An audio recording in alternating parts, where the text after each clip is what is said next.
إن الحمد لله نحمده ونستعينه ونستغفره ونعوذ بالله من شرور أنفسنا ومن سيئات أعمالنا من يهده الله فلا مضل له ومن يضلل فلا هادي له وأشهد أن لا إله إلا الله وحده لا شريك له وأشهد أن محمدا عبده ورسوله يا أيها الذين آمنوا اتقوا الله حق تقاته ولا تموتن إلا وأنتم مسلمون يا أيها الناس اتقوا ربكم الذي خلقكم من نفس واحدة وخلق منها زوجها وبث منهما رجالا كثيرا ونساء واتقوا الله الذي تساءلون به والأرحام إن الله كان عليكم رقيبا يا أيها الذين آمنوا اتقوا الله وقولوا قولا سديدا يصلح لكم أعمالكم ويغفر لكم ذنوبكم ومن يطع الله ورسوله فقد فاز فوزا عظيما أما بعد فإن خير الحديث كتاب الله وخير الله عليه وسلم وشر الأمور محدثاتها وكل محدثة بدعة وكل بدعة ضلالة وكل ضلالة في النار. قال تعالى: شهر رمضان الذي أنزل فيه القرآن هدى للناس وبينات من الهدى والفرقان فمن شهد منكم الشهر فليصمه ومن كان مريضا أو على سفر فعدة من أيام أخر يريد الله بكم اليسر ولا يريد بكم العسر ولتكملوا العدة ولتكبروا الله على ما هداكم ولعلكم تشكرون. سورہ بقرہ کی آیت نمبر 185. اللہ تعالیٰ فرما رہے ہیں رمضان کا مہینہ وہ ہے جس میں قرآن نازل کیا گیا، اس حال میں کہ وہ لوگوں کو ہدایت دینے والا ہے، اور ہدایت اور حق و باطل میں فرق کرنے کی واضح نشانیاں ہیں، واضح دلائل ہیں. تو جو کوئی تم میں سے اس مہینے میں حاضر ہو سم ہو، پس چاہیے کہ وہ اس کے روزے رکھے، اور جو کوئی بیمار ہو یا سفر کی حالت میں ہو تو اس پہ لازم ہے کہ دیگر ایام سے گنتی پوری کرے.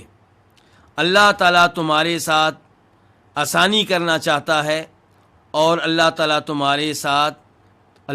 تمہیں مشکل میں نہیں ڈالنا چاہتا، اور تاکہ تم گنتی کو مکمل کرو اور اللہ کی بڑائی بیان کرو اس پہ کہ اس نے تمہیں ہدایت دی، اور تاکہ تم شکر گزار بن جاؤ.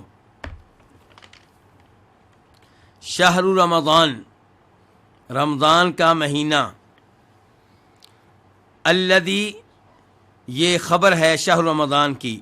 رمضان کا مہینہ وہ ہے کہ جس میں قرآن نازل کیا گیا. فعل ماضی ہے، مجہول کے لیے ہے، نازل کیا. فیہ، جس میں، فیہ کی ضمیر کدھر جا رہی ہے؟ رمضان کے مہینے کی طرف.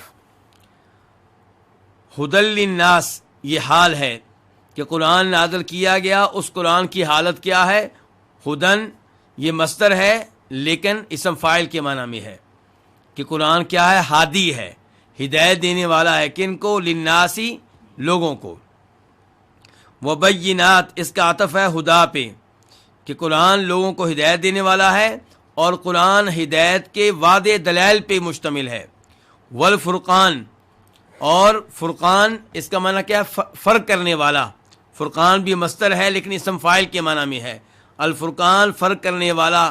کس کے مابین؟ حق و باطل کے مابین، ہدایت اور گمراہی کے مابین، خیر اور شر کے مابین. فمن شہیدہ، من کا معنی کیا ہے؟ جو. شہیدہ فعل ماضی ہے واحد کے لیے جو موجود ہو، حاضر ہو. منکم، تم میں سے. الشہرا، اس مہینے میں. کون سا مہینہ مراد ہے؟ رمضان کا مہینہ. فلیصمہ، اسے چاہیے کہ وہ اس کے روزے رکھے.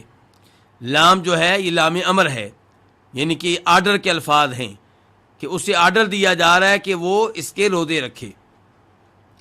ومن کان مریضا، اور جو کوئی بیمار ہو. او علی سفر، یا سفر کی حالت میں ہو، یعنی کہ ومن کان مریضا او کائنا علی سفر، جو کوئی مریض ہو یا سفر میں ہو. فعدۃ من ایام اخر، تو اس پہ لازم ہے کہ دیگر ایام سے گنتی پوری کرے. اصل میں عبارت کیسے ہے؟ فعلیہ عدۃ من ایام اخر، یعنی کہ یہاں پہ خبر مقدر ہے تو اس پہ لازم ہے کہ دیگر ایام سے گنتی پوری کرے. ایام یوم کی جمع ہے، اخر ایام کی صفت ہے، دیگر ایام دوسرے ایام.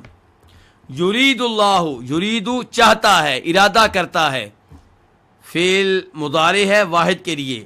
یرید اللہ، اللہ تعالیٰ چاہتا ہے، بکم تمہارے ساتھ. کیا اللہ تعالیٰ چاہتا ہے؟ الیسرا، آسانی.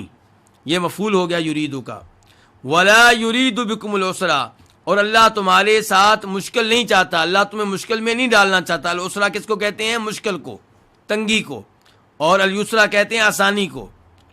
وَلِتُكْمِلُوا الْعِدَّةَ، یہ لام تعلیل کے لیے ہے، اور تاکہ تکملو تم مکمل کرو. تکملو فعل مضارع ہے، جمع کے لیے ہے، اور اس سے پہلے ان ہے مقدر، اس لیے نون گر گیا ہے، ورنہ اصل میں کیا تھا؟ تکملون. اور تاکہ تم مکمل کرو العدۃ، گنتی کو. کس چیز کی گنتی؟ رمضان کے دنوں کی گنتی. وَلِتُكَبِّرُوا اللَّهَ، اور تاکہ تم اللہ کی بڑائی بیان کرو. تکبرو بھی اصل میں کیا تھا؟ تکبرون. کبرا یکبرو سے تم اللہ کی بڑائی بیان کرو. علی ما ہداکم، اس پہ کہ اس نے تمہیں ہدایت دی ہے. ہدا فعل ماضی ہے واحد کے لیے، اس نے ہدایت دی، اس نے رہنمائی کی، کم تمہاری. وَلَعَلَّكُمْ تَشْكُرُونَ، اور تاکہ، لعل بھی یہاں تعلیل کے لیے تاکہ کا معنی ادا کر رہا ہے، اور تاکہ تم شکر ادا کرو. تشکرون فعل مضارع ہے جمع کے لیے، شکر یشکرو سے. اب ہم آتے ہیں اس آیت کی تفسیر کی طرف. اللہ رب العزت نے آیت نمبر 183 میں روزے رکھنے کا حکم دیا اور وعدے کیا کہ روزے تمہارے اوپر فرض ہیں. اور آیت نمبر 184 میں اللہ نے بیان کیا کہ یہ روزے گنتی کے چند دنوں کے ہیں. اب اس آیت میں، آیت نمبر 185 میں اللہ بیان کر رہے ہیں کہ یہ روزے کس مہینے کے ہیں، کون سے دنوں کے ہیں. تو فرمایا شہر رمضان، کہ رمضان کا مہینہ، اور یہ وہی مہینہ ہے جس میں قرآن نازل ہوا ہے. شہر رمضان، رمضان کا مہینہ. رمضان، کچھ علماء کرام کا موقف ہے کہ رمضان اللہ کے ناموں میں سے ایک نام ہے. تو شہر رمضان، رمضان کا مہینہ یعنی کہ اللہ کا مہینہ. اور جن علماء کرام کا یہ موقف ہے کہ رمضان اللہ کے ناموں میں سے ایک نام ہے، وہ کہتے ہیں کہ جب بھی آپ رمضان کا نام لیں ساتھ کہیں ماہ رمضان، شہر رمضان. تنہا رمضان کا لفظ استعمال نہ کریں، کیونکہ رمضان مہینے کا نام نہیں، کس کا نام ہے؟ اللہ کا نام. لیکن ان کا یہ موقف درست نہیں ہے. پہلی بات یہ ہے کہ رمضان اللہ کے ناموں میں سے ایک نام ہو، یہ چیز نہ قرآن کی کسی ایت سے ثابت ہے اور نہ کسی ایسی حدیث سے جو نبی علیہ الصلوۃ والسلام سے ثابت ہو اور اس کی سند درست ہو. چند روایات میں اس چیز کا تذکرہ آیا ہے، لیکن وہ روایات قابل اعتماد اور قابل اعتبار نہیں ہیں. دوسری بات یہ ہے کہ ہمارے پاس ایسی احادیث ہیں جن میں خود نبی علیہ الصلوۃ والسلام نے رمضان کا نام استعمال کیا اور اس کے ساتھ شہر کا لفظ نہیں لگایا، ماہ کا لفظ نہیں لگایا.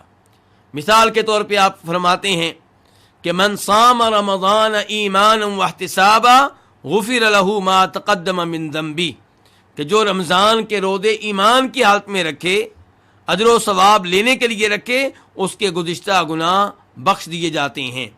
تو اس حدیث میں آپ نے رمضان کے لفظ کے ساتھ ماہ کا لفظ استعمال نہیں کیا. آپ نے یہ نہیں کہا ماہ رمضان، آپ نے یہ نہیں کہا شہر رمضان، آپ نے کیا کہا؟ رمضان. اور دیگر کئی احادیث سے یہی چیز ثابت ہے کہ رمضان کا لفظ شہر کا لفظ استعمال کیے بغیر استعمال کیا گیا ہے. تو شہر رمضان، رمضان کا مہینہ، تو پھر رمضان اللہ رب العزت کا نام نہیں ہے، مہینے کا نام ہے. آپ رمضان بھی کہہ سکتے ہیں اور شہر رمضان بھی کہہ سکتے ہیں، آپ رمضان بھی کہہ سکتے ہیں اور ماہ رمضان بھی کہہ سکتے ہیں. اور اس جملے سے، اس آیت کا جو پہلا جملہ ہے، یہ پتہ چلا کہ رمضان، اس کے بہت سے فضائل ہیں. ان فضائل میں سے ایک فضیلت یہ ہے کہ اللہ رب العزت نے اس مہینے کو روزوں کے لیے بھی منتخب کیا ہے اور اسی مہینے کو اللہ تعالیٰ نے اپنا قرآن نازل کرنے کے لیے بھی منتخب کیا. تو اس سے رمضان کے مہینے کی اہمیت اور فضیلت کا پتہ چلتا ہے. اللہ تعالیٰ کہہ رہے ہیں رمضان کا مہینہ وہ ہے جس میں قرآن اتارا گیا.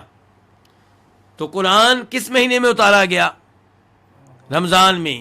لیکن جب آپ احادیث کا جائزہ لیتے ہیں تو پتہ چلتا ہے کہ قرآن تو شوال کے مہینے میں بھی نازل ہوتا رہا، قرآن ذوالقعدہ کے مہینے میں بھی نازل ہوتا رہا، قرآن ذوالحجہ کے مہینے میں بھی نازل ہوتا رہا، اور اللہ تعالیٰ کہہ رہے ہیں کہ رمضان میں نازل ہوا. تو اس کا مطلب یہ ہے کہ قرآن کے نزول کی ابتدا کس مہینے سے ہوئی ہے؟ رمضان سے ہوئی ہے. اس کے بعد قرآن کریم آہستہ آہستہ نازل ہوتا رہا، لیکن پہلی وحی رمضان کے مہینے میں نازل ہوئی ہے. یہ اس کا مطلب ہے کہ رمضان وہ مہینہ ہے جس میں قرآن نازل ہوا. اور یہاں پہ یہ بات بھی بتا دینا مناسب ہوگا کہ رمضان وہ عظیم مہینہ ہے کہ جس میں قرآن نازل ہوا، اور اسی مہینے میں تورات نازل ہوئی، اسی مہینے میں انجیل نازل ہوئی، اور اسی مہینے میں زبور نازل ہوئی، اور اسی مہینے میں ابراہیم علیہ السلام کے صحیفے نازل ہوئے. اور یہ چیز اس حدیث سے ثابت ہے جسے امام احمد اپنی مسند میں لے کر آئے ہیں، اور شیخ البانی رحمہ اللہ اسے اپنے سلسلہ صحیحہ میں لے کر آئے ہیں. تو رمضان کا مہینہ وہ ہے جس میں قرآن نازل ہوا. انزل، قرآن نازل ہوا. قرآن کہاں سے اترا؟ پھر اوپر سے. اور قرآن کس کا کلام ہے؟ اللہ تعالیٰ کا. اللہ تعالیٰ کا کلام اوپر سے نازل ہوا، اس کا مطلب یہ ہے کہ اللہ تعالیٰ اوپر ہیں. اور یہی صحیح بات ہے کہ اللہ تعالیٰ تمام مخلوقات سے اوپر ہیں، عرش سے اوپر ہیں. قرآن نازل ہوا، کیا قرآن ایک ہی بار نازل ہوا یا وقفے وقفے سے نازل ہوتا رہا؟ قرآن کریم پہلی آسمانی کتابوں سے اس لحاظ سے مختلف ہے کہ پہلی آسمانی کتابیں یکبارگی نازل ہوئیں، اور قرآن آہستہ آہستہ وقفے وقفے سے حالات کے مطابق نازل ہوتا رہا. اللہ تعالیٰ فرماتے ہیں سورہ فرقان میں وقال الذین کفروا لولا نزل علیہ القرآن جملۃ واحدہ. کافر ایک اعتراض یہ کرتے ہیں کہ اگر قرآن اللہ کی طرف سے نازل کردہ کتاب ہے، اللہ کا کلام ہے، تو پہلی آسمانی کتابوں کی طرح یکبارگی نازل کیوں نہیں کیا گیا؟ اللہ تعالی نے کہا کذالک، ہم نے ایسا اس لیے کیا ہے لنثبت بہ فؤادک، تاکہ ہم قرآن کے ساتھ آپ کے دل کو مضبوط کریں. یعنی کہ جب آپ پریشان ہوں، کوئی آپ کو ٹینشن ہو، کوئی آپ کو تکلیف دی جائے، تو اس کے مطابق ہم وہی نازل کریں اور آپ کو تسلی ملے، آپ کو سکون ملے، آپ کو راحت ملے. تو اللہ رب العزت نے قرآن کریم کو یکبارگی نازل نہیں کیا، وقفے وقفے سے نازل کیا. اس میں کئی ایک حکمتیں ہیں، ان حکمتوں میں سے ایک حکمت یہ ہے. بہرحال اس ایسے ثابت ہوا کہ قرآن کریم وقفے وقفے سے نازل ہوا ہے. شہر رمضان الذی انزل فیہ القرآن ھدی للناس، اللہ یہاں پہ کہہ رہے ہیں قرآن لوگوں کے لیے ہدایت ہے. اور سورہ بقرہ کی آغاز میں اللہ نے کیا کہا تھا؟ ھدی للمتقین، کہ قرآن ہدایت ہے کن کے لیے؟ متقین کے لیے، پرہیزگاروں کے لیے. تو بظاہر ان دو آیتوں میں تناقض ہے، تضاد ہے، لیکن حقیقت میں ایسا نہیں ہے. جب اللہ نے کہا کہ قرآن ہدایت ہے تمام لوگوں کے لیے، تو اس سے مراد ہدایت کی کون سی قسم ہے؟ ہدایت ارشاد. قرآن کریم تمام لوگوں کی رہبری کے لیے، رہنمائی کے لیے نازل ہوا ہے. تمام لوگوں کو قرآن بتا رہا ہے کہ جہنم کی آگ سے کیسے بچنا ہے، جنت میں کیسے جانا ہے. لیکن ہر آدمی اس ہدایت کو قبول نہیں کرتا. قبول کرنے والے مخصوص لوگ ہیں، سب نہیں ہیں. اور وہ کون ہیں؟ مؤمنین، متقین. تو اللہ نے کہا کہ قرآن متقین کے لیے ہدایت ہے، یعنی کہ ہدایت توفیق لینے والے کون ہیں؟ متقین ہیں. اور ہدایت ارشاد کے لحاظ سے قرآن کریم ہدایت ہے سب کے لیے، مسلمانوں کے لیے بھی، کافروں کے لیے بھی. قرآن سب کی رہنمائی کرتا ہے حق راستے کی طرف، جنت کے راستے کی طرف. قرآن سب کی رہنمائی کرتا ہے کہ وہ کیسے جہنم کی آگ سے بچ سکتے ہیں، باطل سے، شر سے، برائی سے کیسے محفوظ رہ سکتے ہیں. لیکن ہدایت کو قبول کرنے والے جن کو توفیق ملی کہ وہ اس ہدایت کو لے لیں وہ متقین ہیں. اس لیے کہا گیا وہاں پہ ہدی للمتقین اور یہاں پہ کہا گیا ہدی للناس. اس کے بعد اللہ تعالیٰ کہتے ہیں مبینات من الہدی والفرقان. پہلے اللہ نے کہا کہ قرآن تمام لوگوں کے لیے ہدایت ہے، پھر کہا کہ قرآن ہدایت پہ مشتمل واضح دلائل کا نام ہے. ایک طرف کہا کہ قرآن تمام لوگوں کے لیے ہدایت ہے، تمام لوگوں کو ہدایت دینے والا ہے، پھر ہدایت کے واضح دلائل. کیا فرق ہے دونوں میں؟ قرآن ہدایت دیتا ہے لیکن قرآن میں ہدایت کے دلائل بھی ہیں. ایک ہدایت ہے دلائل کے بغیر، اور ایک یہ ہے کہ قرآن میں دلائل ہیں ہدایت کی، واضح نشانیاں ہیں جن کی روشنی میں انسان راہ حق کی طرف آ سکتا ہے. تو دونوں چیزیں قرآن میں موجود ہیں. وبینات من الہدی والفرقان، واضح دلائل ہیں ہدایت کے اور فرقان کے، یعنی کہ قرآن کریم میں ایسے امور ہیں جن سے انسان حق و باطل میں فرق کر سکتا ہے، خیر اور شر میں فرق کر سکتا ہے، ہدایت اور گمراہی میں فرق کر سکتا ہے. فمن شہد منکم الشہر فلیصم، پس جو تم میں سے اس مہینے میں حاضر ہو وہ اس مہینے کے لازمی طور پہ روزے رکھے. اس جملے نے بتا دیا کہ رمضان میں اگر آپ سفر کی حالت میں نہیں ہیں تو آپ پہ واجب ہے کہ رمضان کے روزے رکھیں. اور اس جملے سے وہ جملہ جو پہلے ہم پڑھ چکے ہیں آیت نمبر 184 میں وَعَلَى الَّذِينَ يُطِيقُونَهُ فِدْيَةٌ طَعَامُ مِسْكِينٍ، اس کی کیا ہو گئی؟ تخصیص ہو گئی. اس جملے میں اللہ نے کیا کہا تھا کہ ان لوگوں پہ جو ان روزوں کی استطاعت رکھتے ہیں لیکن پھر بھی روزہ نہیں رکھتے، ان پہ کیا فرض ہے؟ فدیہ ادا کرنا. یعنی کہ روزہ رکھنے نہ رکھنے میں انہیں اختیار دیا گیا. روزہ رکھ لیں تو فدیہ ادا نہیں کرنا پڑے گا، روزہ نہیں رکھیں گے تو کیا کرنا پڑے گا؟ فدیہ دینا پڑے گا. اس جملے میں اللہ نے کہہ دیا کہ اب یہ اختیار ختم ہے. فمن شہد منکم الشہر فلیصم، تم میں سے جو کوئی اس مہینے میں حاضر ہے، موجود ہے، اس پہ واجب ہے کہ اس مہینے کے روزے رکھے.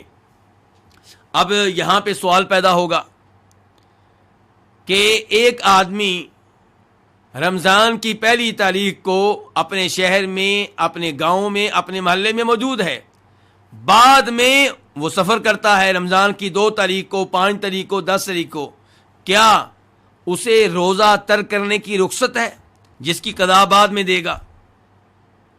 کئی علماء کرام نے یہ موقف اپنایا ہے کہ اس جملے سے پتہ چل رہا ہے کہ جو رمضان کی پہلی تاریخ کو جب رمضان کا چاند نظر آئے اپنے گھر میں موجود ہے، سفر کی حالت میں نہیں ہے، بعد میں سفر کرتا ہے تو اسے روزہ ترک کرنے کی رخصت نہیں ہے. یہ رخصت اس کے لیے ہے جو حالت سفر میں ہو اس وقت جب رمضان کا چاند نظر آئے. لیکن یہ موقف درست نہیں ہے، کیونکہ بخاری مسلم کی حدیث سے ثابت ہے کہ نبی علیہ الصلوۃ والسلام نے رمضان کا چاند طلوع ہونے کے بعد سفر کیا. صحابہ کرام آپ کے ساتھ تھے اور مکہ کے قریب آپ پہنچے ہیں تو آپ نے صحابہ کرام کے سامنے سواری پہ بیٹھ کے اپنا روزہ توڑا اور لوگوں کو روزہ توڑنے کی ترغیب دی. کئی لوگوں نے روزہ نہیں توڑا تو آپ نے انہیں نافرمان قرار دیا. آپ نے کہا اولئک العصاة اولئک العصاة، کہ یہ لوگ نافرمان ہیں، انہوں نے میرے طریقے پہ عمل نہیں کیا. تو اس حدیث سے پتہ چلا کہ اگر کوئی چاند طلوع ہوتے وقت اپنے گھر میں موجود ہے، بعد میں سفر کرتا ہے تو روزہ ترک کر دینے کی رخصت اس کے لیے بھی ہے. اس کے علاوہ یہاں پہ مسئلہ یہ ہوگا کہ کیا حالت سفر میں روزہ ترک کر دینا واجب ہے یا آپ کو اختیار ہے؟ تو اس پہ گفتگو پہلے بھی ہو چکی ہے کہ سفر کی حالت میں روزہ ترک کر دینا یہ رخصت ہے.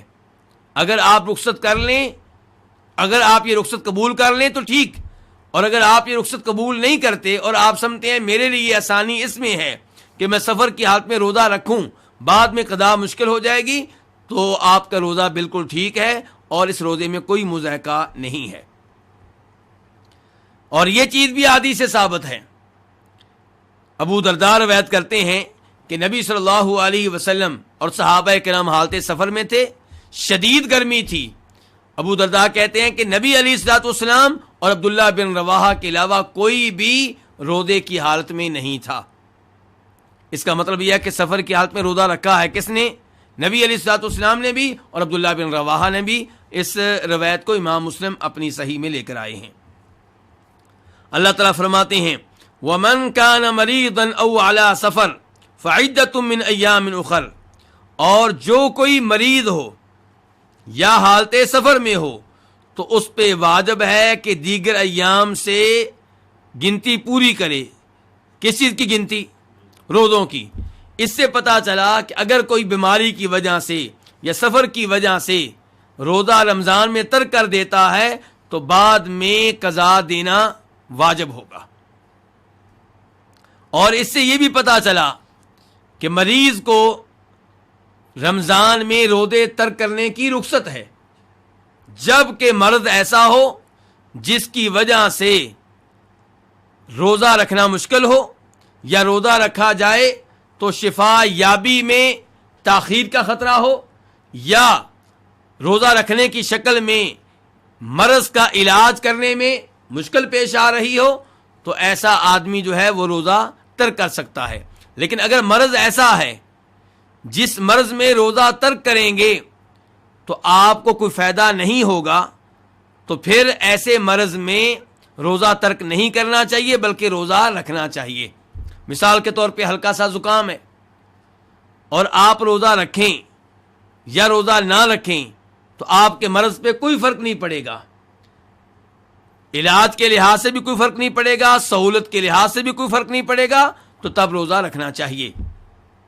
وَمَنْ كَانَ مَرِيضًا أَوْ عَلَىٰ سَفَرٍ فَعِدَّةٌ مِّنْ أَيَّامٍ أُخَرَ، یہ جملہ پہلے بھی آ چکا ہے آیت نمبر 184 میں، اور وہاں پہ اس جملے کے آغاز میں فا ہے اور یہاں پہ اس جملے کے آغاز میں واو ہے. اس کے علاوہ کوئی فرق نہیں ہے.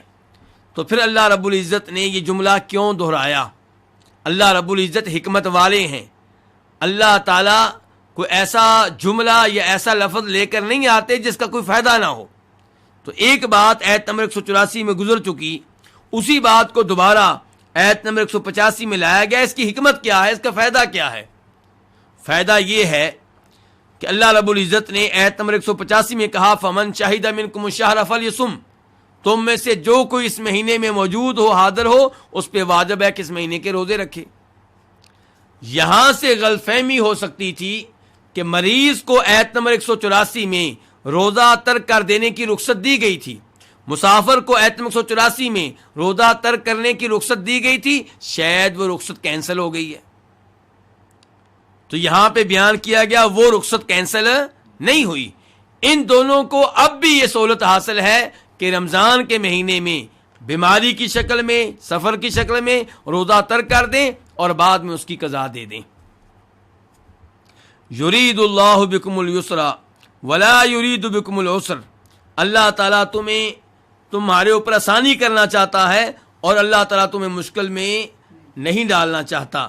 یرید، اللہ تعالیٰ ارادہ کرتا ہے. اللہ رب العزت کا ارادہ دو طرح کا ہوتا ہے، ایک شرعی ارادہ اور ایک کونی ارادہ. دونوں میں فرق کیا ہے؟ شرعی ارادہ جو ہوتا ہے وہ محبت کے معنی میں ہوتا ہے، یعنی کہ یرید یحب، اللہ تعالیٰ ارادہ کرتا ہے، یعنی کہ اللہ تعالیٰ اس چیز کو پسند کرتا ہے، اللہ تعالیٰ اس چیز سے محبت کرتا ہے. تو شرعی ارادہ محبت کے معنی میں ہوتا ہے اور شرعی ارادہ کبھی پورا ہوتا ہے کبھی پورا نہیں ہوتا. مثال کے طور پہ اللہ رب العزت کیا چاہتے ہیں کہ لوگ مسلمان ہوں یا نہ ہوں؟ اللہ تعالیٰ چاہتے ہیں کہ تمام کے تمام لوگ مسلمان ہو جائیں. تو یہ ارادہ کون سا ہوا؟ شرعی ارادہ. لیکن اکثریت دنیا میں مسلمانوں کی ہے یا کافروں کی ہے؟ تو اللہ تعالیٰ کا یہ ارادہ پورا نہ ہوا. تو یہ اللہ تعالیٰ کا ارادہ کون سا ہے؟ شرعی ارادہ. اور ایک ہوتا ہے کونی ارادہ. اس کا معنی یہ نہیں ہوتا کہ اللہ تعالیٰ یرید یحب، کہ اللہ تعالیٰ یہ چاہتے ہیں، اللہ تعالیٰ اس سے محبت کرتے ہیں. اس کا مطلب ہوتا ہے مشیت. اللہ تعالیٰ یہ چاہتے ہیں، یعنی کہ اللہ تعالیٰ کی مشیت اس میں ہے، اور وہ اللہ تعالیٰ کا ارادہ پورا ہو کر رہتا ہے۔ جو بھی اللہ تعالیٰ کونی طور پہ چاہتے ہیں اور جو بھی اللہ تعالیٰ کا ارادہ مشیت کے معنی میں ہے وہ پورا ہو کر رہتا ہے، لیکن ضروری نہیں کہ اللہ تعالیٰ وہاں پہ اس چیز کو جس کا اللہ تعالیٰ ارادہ کیے ہوئے ہیں اس سے محبت کرتے ہوں، اسے پسند کرتے ہوں۔ مثال کے طور پہ زمین پہ جتنے بھی گناہ ہو رہے ہیں یہ اللہ کی مشیت کے ساتھ ہو رہے ہیں یا مشیت کے بغیر ہو رہے ہیں؟ اللہ کی مشیت سے ہو رہے ہیں۔ اگر آپ یہ کہتے ہیں کہ اللہ کی مشیت کے بغیر ہو رہے ہیں تو نعوذ باللہ اس کا مطلب یہ ہوگا کہ زمین پہ ایسا کچھ بھی ہوتا ہے جو اللہ کے ارادے، مشیت اللہ کے ارادے یعنی کہ مشیت کے بغیر ہوتا ہے، اور یہ غلط عقیدہ ہے۔ اس زمین پہ جو کچھ ہو رہا ہے اللہ تعالیٰ کی مشیت سے ہو رہا ہے، تو یہ ہے اللہ تعالیٰ کا کونی ارادہ۔ تو گناہ جو ہو رہا ہے اللہ کی مشیت سے ہو رہا ہے، لیکن اس میں اللہ کی محبت نہیں ہے۔ اللہ تعالیٰ نے اس گناہ سے روکنے کے لیے نبیوں کو بھیجا علیہم الصلوۃ والسلام، آسمان سے کتابیں نازل کی، نبیوں کا وارث علماء کرام کو بنایا تاکہ لوگ ان گناہوں سے بچ جائیں۔ لیکن اگر کوئی یہ گناہ کرتا ہے تو ایسا نہیں ہے کہ وہ اللہ کے کنٹرول سے باہر ہے، اللہ تعالیٰ کو اس نے عاجز کر دیا ہے، اللہ کو اس نے لاچار کر دیا ہے، اللہ کو اس نے بے بس کر دیا ہے، نہیں۔ اللہ تعالیٰ کی مشیت اس میں تھی کہ لوگوں کا امتحان لیا جائے اور لوگوں کو موقع دیا جائے، نیکی کرنا چاہتے ہیں تو نیکی کریں، برائی کرنا چاہتے ہیں تو برائی کریں۔ اس لیے برائی کرنے والا جب برائی کرتا ہے اس میں اللہ کی مشیت ہوتی ہے، اللہ کا کونی ارادہ ہوتا ہے، اگرچہ اس میں اللہ کی محبت نہیں ہوتی۔ یرید اللہ بکم الیسرا، اللہ تعالیٰ تمہارے ساتھ آسانی کرنا چاہتے ہیں، اس سے اللہ تعالیٰ کی رحمت کا پتہ چلتا ہے۔ ولا یرید بکم العسرا، اور اللہ تعالیٰ تمہیں مشکل میں نہیں ڈالنا چاہتے۔ اسی لیے اللہ تعالیٰ نے یہ کہا ہے کہ جو مرض کی حالت میں ہو یا سفر کی حالت میں ہو وہ روزہ ترک کرنا چاہے تو ترک کر سکتا ہے، لیکن بعد میں اس کی قضا دے گا۔ وَلِتُكْمِلُوا الْعِدَّةَ، اللہ تعالیٰ تمہارے اوپر آسانی کرنا چاہتے ہیں، اور اللہ تعالیٰ مزید کیا چاہتے ہیں؟ اللہ تعالیٰ چاہتے ہیں کہ تم رمضان کے روزوں کی گنتی بھی کیا کرو؟ مکمل کر لو۔ وَلِتُكْمِلُوا الْعِدَّةَ، اور تاکہ تم مکمل کر لو العدہ گنتی کو۔ کون سی گنتی؟ رمضان کے روزوں کی گنتی۔ اسی لیے اللہ تعالیٰ نے کہا نا کہ رمضان کے مہینے میں مسافر اور مریض روزہ ترک کر سکتے ہیں اور بعد میں اس کی قضا دے لیں، یہ سہولت دی ہے اللہ تعالیٰ نے۔ وَلِتُكَبِّرُوا اللَّهَ عَلَى مَا هَدَاكُمْ، اور اللہ تعالیٰ مزید کیا چاہتے ہیں؟ اللہ تعالیٰ چاہتے ہیں تاکہ تم اللہ کی کبریائی بیان کرو، اللہ کی بڑائی بیان کرو اس پہ کہ اس نے تمہیں ہدایت دی۔ اللہ نے تمہیں ہدایت دی کس چیز کی؟ روزہ رکھنے کی۔ اللہ نے تمہیں توفیق دی کس کی؟ روزہ رکھنے کی۔ تو یہ اللہ کی طرف سے بہت بڑا احسان ہے، اللہ کی طرف سے بہت بڑی نعمت ہے۔ اس نعمت پہ اللہ کا شکر بجا لاؤ، اللہ کی کبریائی کا اعلان کرو، اور انہی الفاظ سے علماء کرام نے یہ مسئلہ اخذ کیا ہے کہ جب رمضان کے روزے مکمل ہو جائیں، عید کا دن آ جائے، تو عید کے لیے جاتے ہوئے اور عید سے آتے ہوئے آپ کیا کریں؟ تکبیریں کہیں، اللہ اکبر اللہ اکبر، لا الہ الا اللہ واللہ اکبر، اللہ اکبر وللہ الحمد، یہ اور اس سے ملتے جلتے الفاظ کہیں۔ وَلَعَلَّكُمْ تَشْكُرُونَ، اور تاکہ تم شکر ادا کرو، اللہ کا شکر ادا کرو کہ اللہ رب العزت نے تمہیں یہ روزے رکھنے کی توفیق بخشی ہے۔ اور اس سے یہ بھی پتہ چلا کہ اللہ رب العزت جب نیکی کا موقع دے تو آپ اللہ پہ احسان نہ کریں، بلکہ یہ اللہ کا آپ کے اوپر احسان ہے، اور اللہ کے اس احسان پہ اللہ کا شکر بجا لائیں۔ اور شکر کے بارے میں آپ جانتے ہیں کہ شکر کا مطلب یہ ہوتا ہے کہ جس نے آپ پہ کوئی انعام کیا ہے آپ اس کا شکر ادا کریں۔ شکر ادا کریں کیسے؟ اس کے کئی طریقے ہیں، دل کے ذریعے، زبان کے ذریعے اور اپنے اعضاء کے ذریعے۔ دل میں کیسے؟ دل میں اس کی قدر کریں، آپ کے دل میں یہ احساس ہو کہ یہ میرے اوپر اس کا بہت بڑا احسان ہے، یہ انعام اس کی طرف سے ہے۔ اور زبان سے آپ اس کا تذکرہ کریں، زبان سے لوگوں کے سامنے آپ اس نعمت کو، اس انعام کو اس کی طرف منسوب کریں جس نے یہ انعام کیا ہے، اور ایسے الفاظ ادا کریں جن سے پتہ چلے کہ آپ اس کے شکر گزار ہیں۔ اور اعضاء کے ذریعے کیا ہوگا کہ آپ اس کی اطاعت کریں، آپ اس کی بات مانیں. تو اللہ رب العزت کی طرف سے ہر نعمت ہے، اس لیے ہر انسان کو چاہیے کہ اپنے دل میں وہ جذبات رکھے جو جذبات اس کے لیے ہوتے ہیں جس نے آپ پہ کوئی انعام کیا ہو. اور یہاں پہ ہر انعام اللہ کی طرف سے ہے، تو آپ اندازہ کر لیں کہ اللہ رب العزت کے لیے ہمارے دلوں میں کتنے اچھے جذبات ہونے چاہیے، کس قدر اللہ کی عظمت ہمارے دلوں میں ہونی چاہیے. اور پھر زبان سے تذکرہ کرتے رہیں، الحمدللہ کہتے رہیں، اور اعضاء کے ذریعے اللہ رب العزت کی شریعت پہ عمل کر کے ثابت کریں کہ میں اللہ کا شکر گزار بندہ ہوں. اس کے بعد آیت نمبر 186 اللہ تعالیٰ فرماتے ہیں وَإِذَا سَأَلَكَ عِبَادِي عَنِّي فَإِنِّي قَرِيبٌ أُجِيبُ دَعْوَةَ الدَّاعِ إِذَا دَعَانِ فَلْيَسْتَجِيبُوا لِي وَلْيُؤْمِنُوا بِي لَعَلَّهُمْ يَرْشُدُونَ. وَإِذَا اور جب سَأَلَكَ آپ سے سوال کریں، عبادی میرے بندے، عنی میرے بارے میں، فإنی قریب تو بے شک میں قریب ہوں، اس میں کوئی شک و شبہ نہیں کہ میں قریب ہوں. اجیب دعوت الداعی اذا دعانی، میں قبول کرتا ہوں دعا کرنے والے کی دعا کو جب بھی وہ مجھ سے دعا کرے. فلیستجیبوا لی، پس چاہیے کہ یہ میری بات مانیں، ولیؤمنوا بی، اور چاہیے کہ مجھ پہ ایمان لائیں، مجھ پہ یقین رکھیں، لعلہم یرشدون، تاکہ یہ ہدایت پا لیں. وَإِذَا، اذا کا معنی کیا ہوتا ہے؟ جب.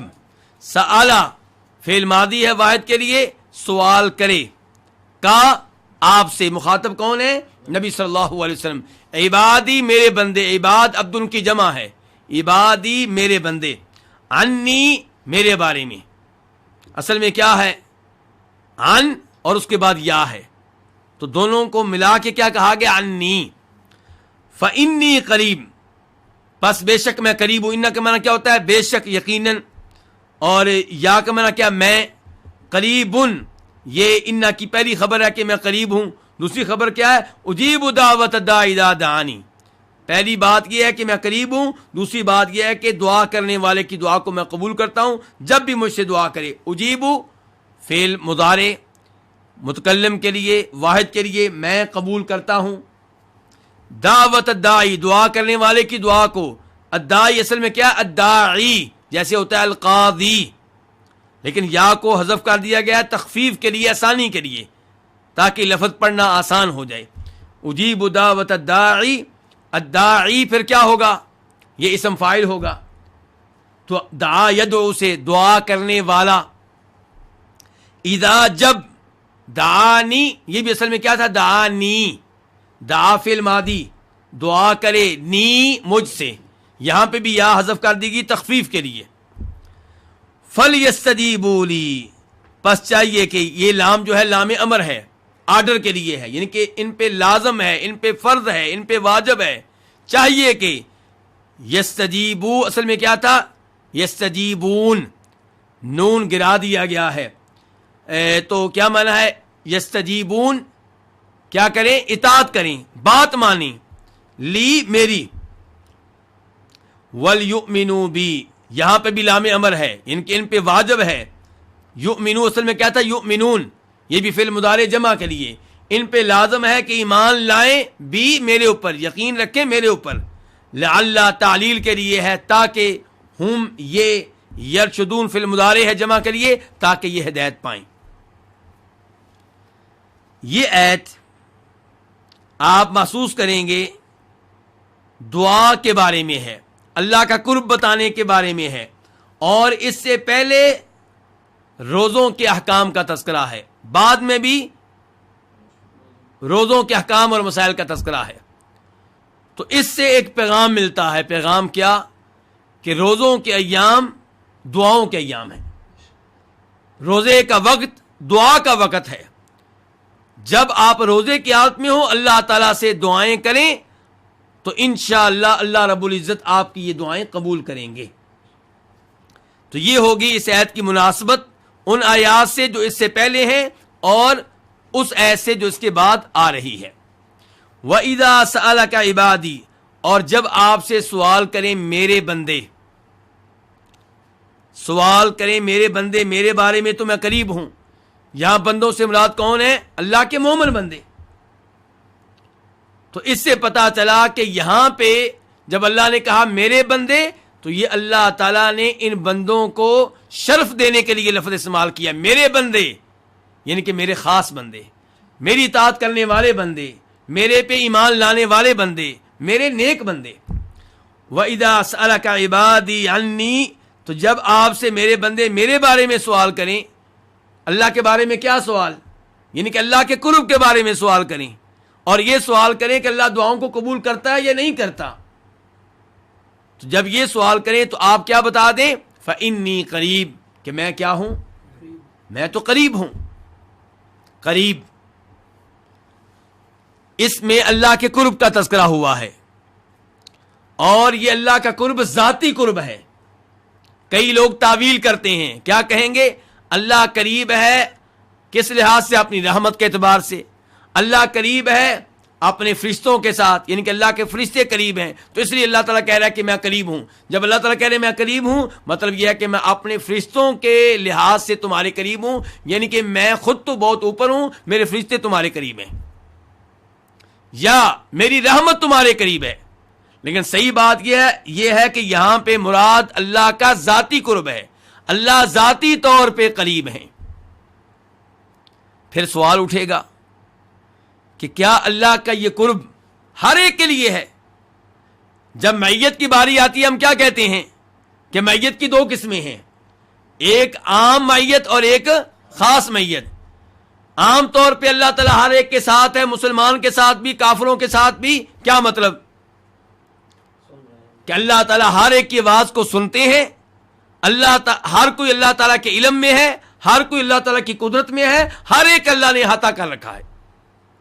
اور پھر ایک ہوتی ہے خاص میت، وہ کن کے لیے؟ اللہ کے مومن بندوں کے لیے، اللہ کے نیک بندوں کے لیے. اللہ تعالیٰ خصوصی طور پہ مومنوں کے ساتھ ہے. کیا مطلب؟ اللہ ان کی نصرت کرتا ہے، اللہ ان کی مدد کرتا ہے، اللہ ان کی تائید کرتا ہے، اللہ انہیں نیکیاں کرنے کی توفیق دیتا ہے. تو کیا قرب میں بھی یہ کہا جا سکتا ہے کہ ایک اللہ تعالیٰ کا عام قرب ہوتا ہے، ایک خاص قرب ہوتا ہے؟ عام قرب سب لوگوں کے لیے اور خاص قرب خاص لوگوں کے لیے. تو اس سوال کا جواب یہ ہے کہ صحیح بات یہ ہے کہ اللہ کا قرب ایک ہی ہوتا ہے، دو طرح کا نہیں ہوتا. تو اللہ تعالیٰ کا قرب کن کے لیے ہے؟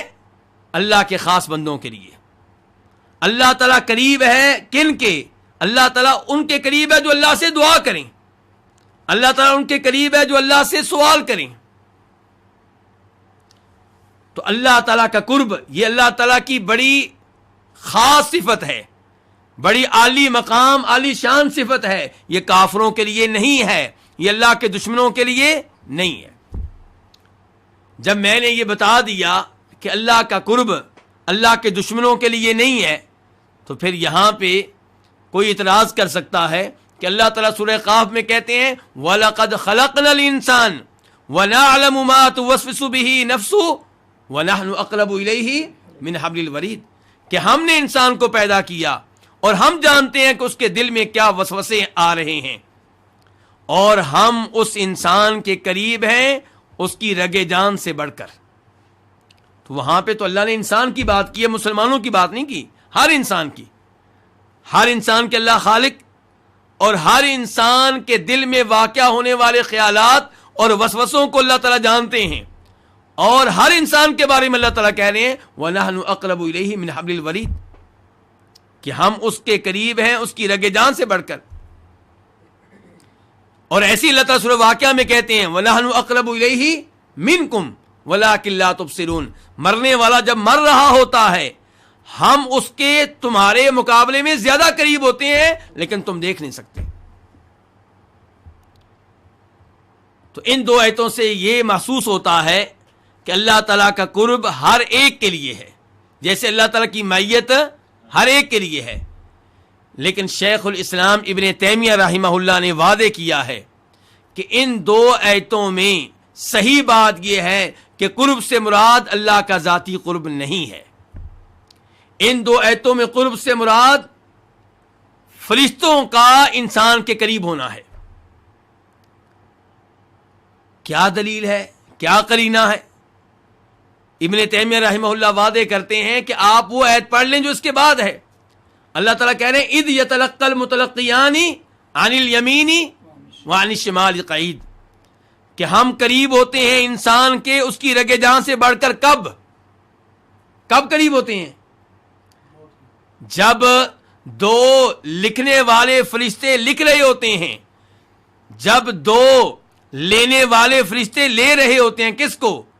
انسان کے ہر قول کو، ہر فعل کو، جو بھی بولتا ہے، جو بھی کرتا ہے، وہ فرشتے نوٹ کر رہے ہوتے ہیں۔ اذ یتلقی المتلقیان، جب بھی دو فرشتے لکھ رہے ہوتے ہیں، نوٹ کر رہے ہوتے ہیں انسان کے ہر قول کو، ہر فعل کو، اور وہ کہاں ہوتے ہیں؟ انسان کے دائیں اور بائیں ہوتے ہیں، بیٹھے ہوئے ہوتے ہیں۔ تو یہاں پہ غور کیجئے، ابن تیمیہ رحمہ اللہ کہتے ہیں غور کیجئے، اگر اللہ کا ذاتی قرب ہو تو کیا اللہ صرف اس وقت قریب ہوتے ہیں جب انسان کچھ کہہ رہا ہوتا ہے یا کچھ کر رہا ہوتا ہے؟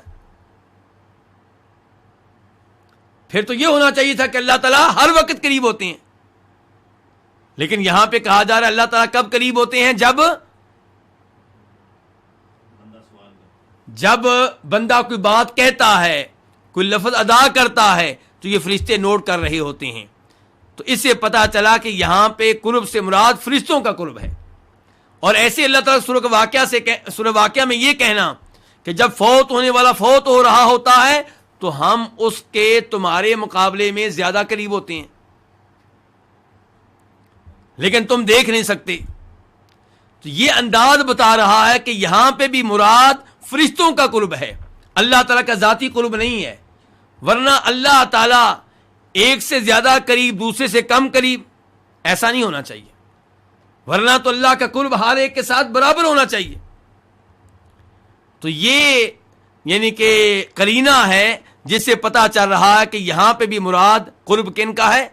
فرشتوں کا ہے۔ اور یہ بھی قرب کب ہے؟ جب فوت ہونے والا فوت ہو رہا ہے، تو اس موقع پہ کون قریب ہوتے ہیں؟ فرشتے ہوتے ہیں۔ اور یہ وہی انداز ہے جو انداز اللہ رب العزت نے کئی دیگر آیات میں بھی اپنایا ہے۔ مثال کے طور پہ سورہ قیامہ میں فَإِذَا قَرَأْنَاهُ فَاتَّبِعْ قُرْآنَهُ، جب ہم اس قرآن کی تلاوت کر لیں تب آپ اس تلاوت کی پیروی کریں۔ نبی علیہ الصلوۃ والسلام کے پاس آ کر قرآن کی تلاوت کون کرتا تھا؟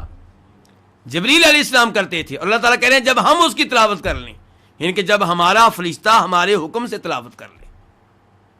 تو اس لیے اس آیت میں جو ہمارے ساتھ ہے، آیت نمبر 186، یہاں پہ قرب سے مراد اللہ کا ذاتی قرب ہے، اور ان دو آیتوں میں قرب سے مراد اللہ کے فرشتوں کا قرب ہے۔ قرب یہ اللہ کی صفات میں سے وہ صفت ہے جس کا تذکرہ قرآن میں بھی آیا، نبی علیہ الصلوۃ والسلام کی حدیث میں بھی آیا۔ امام بخاری روایت کرتے ہیں ابو موسیٰ اشعری رضی اللہ تعالیٰ عنہ سے کہ صحابہ کرام نبی علیہ الصلوۃ والسلام کے ساتھ ہیں، حالت سفر میں ہیں، جب بھی کسی وادی پہ چڑھتے ہیں یا اترتے ہیں اللہ اکبر کہتے ہیں، لا الہ الا اللہ کہتے ہیں، اور اونچی آواز سے کہتے ہیں۔ تو نبی علیہ الصلوۃ والسلام نے ارشاد فرمایا کہ اپنے آپ پہ رحم کرو، اس قدر بلند آوازیں نکالنے کی ضرورت نہیں ہے۔ انکم لا تدعون اصم ولا غائبا، جس کو تم پکار رہے ہو وہ بہرا نہیں ہے، وہ غیب نہیں ہے، جس کو تم پکار رہے ہو وہ کیا ہے؟ قریب سمیع، وہ قریب ہے، خوب سننے والا ہے۔ تو اس حدیث میں بھی قرب کا تذکرہ آیا، یہاں پہ بھی قرب کن کے لیے؟ اللہ تعالیٰ کا ان کے لیے جو کہہ رہے ہیں اللہ اکبر، جو کہہ رہے ہیں لا الہ الا اللہ۔